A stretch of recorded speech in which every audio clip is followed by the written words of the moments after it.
Radhe Radhe guys, কেনে আছে? ভালে আছে না? আশা কৰোঁ চবেই যেন ভালে থাকে। মই নিজেও ভালে আছোঁ। পিছে আজি হ'ল হোলীৰ দিন। তো হোলীৰ দিনৰ উপলক্ষে মই ভিডিঅ'টো প্ৰথমবাৰৰ বাবে আজি মই নিজৰ ভইচখিনি দিছোঁ। তো কিবা ভুল যদি হয় তো মোক ক্ষমা কৰিব। পিছে আমি কেনেকৈ হোলীটো মানে খেলোঁ বা মানাওঁ সেইটোকে অলপমান দেখাব খুজিছোঁ। তো প্ৰথমে মই ল'ৰাটোক মানে গা পা ধুই ৰেডি কৰি কিনে তাৰ আইতাকৰ ঘৰত পঠিয়াই দিছোঁ। কিয়তো মাহঁতৰ ঘৰত মানে অলপ ভালকৈ পূজা পাতল কৰে, সেইটোতে মানে সেৱা ল'ব পঠাইছে। সি সেৱা চেৱা লৈ পিছত মই অলপ সময়ৰ কাৰণে ইয়াক ৰাখি মই আকৌ নিজেও ৰেডি হ'বৰ কাৰণে আহিছোঁ আৰু।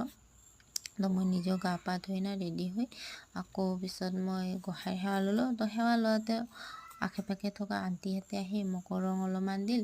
তো মই আকৌ সিহঁতক ৰং দিয়া নাই, পিছত দিছোঁ মানে। তো মই ইয়াত ভিডিঅ'ত দেখা নাই, কিয়কি মই যেতিয়া ভিডিঅ' কৰি আছিলোঁ তো মই ৰং সিহঁতক দিব পৰা নাই। তো আমি মানে ইয়াত এনেকৈ ৰংগীতো খেলোঁ। তো আৰু আশে পাশে বেলেগ মানে কলনীৰ আণ্টিকেইটাও আহি না সিহঁতেও ৰং খেলি অলপমান গানা চানা লগাই দিয়ে। এনেকৈ ডান্স মানে কৰি সেনে ফূৰ্তি ফাৰ্তা কৰি আজিৰ দিনটো এনেকৈয়ে গ'ল। তো মোৰ যদি কিবা ভুল হৈছে কোৱানিত বা কিবা যদি কমিয়ে থাকে তেনেহ'লে মোক কৈ দিব, তেতিয়া মই গম পাম। তো আজিৰ কাৰণে এইখিনি। বাই বাই, নমস্কাৰ।